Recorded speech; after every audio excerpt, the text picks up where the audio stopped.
Okay, so my jar looks empty. I'll see if I can show you what it looks like. Practically empty.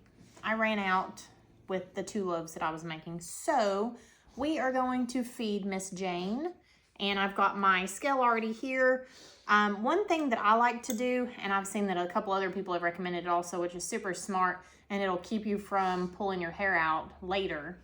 But I always write the weight of my jar on the bottom of my container with a permanent marker. And then when I put it on here, I automatically know that there is 468 grams in the jar alone. So my starter is at 10 grams. So what I'm gonna do is I'm gonna feed this at a 1:5:5 ratio. So I'm gonna take the 10 grams and I'm going to put 50 grams of water, filtered water, and 50 grams of bread flour in here. And then we're going to feed her.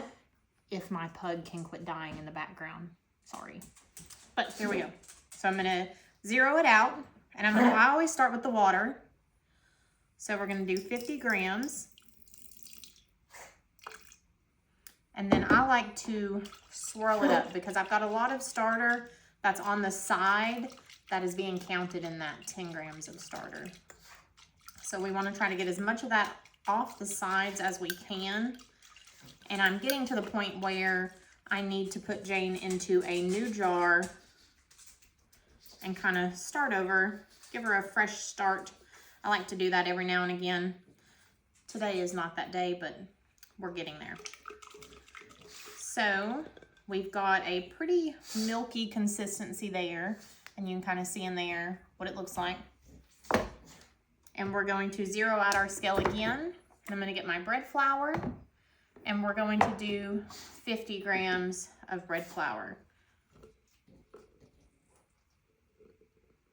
Now this is just the bread flour from Sam's Club. I don't use any special high dollar flour.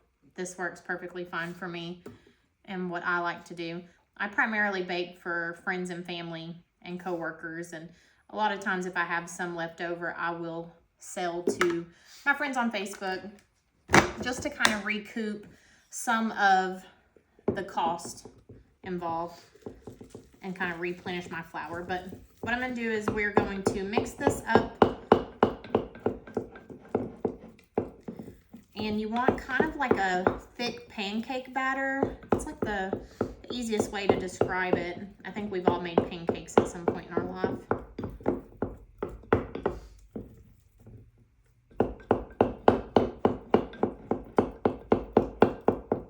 And of course, my jar is so tall, this is really the only thing I have that can get to the bottom. And I believe I got this on Amazon, and I actually really like them. I'm gonna trade that out. I'm gonna scrape down my sides a little bit,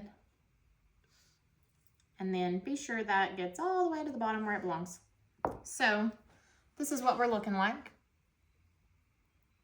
And as you can tell, it's kind of thick. So she's going to stay on the counter at room temperature. And what I like to do is I just take a hair tie. Every time I use a rubber band, they end up breaking or cracking over time. So I just use a hair tie that obviously hasn't been used. And I like to kind of shift her down to the bottom. And then I will put that on there. And then I can kind of tell how much she has grown since I fed her. So it is now 3:05, so I imagine she will probably want to be fed again tomorrow.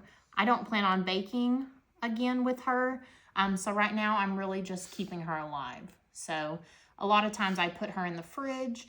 I plan on keeping her out on the counter though. I am working on some cinnamon rolls and stuff later in the week, so we're just going to keep her alive and thriving so she doesn't become too acidic. So we will check back later and see how much she's grown. See ya.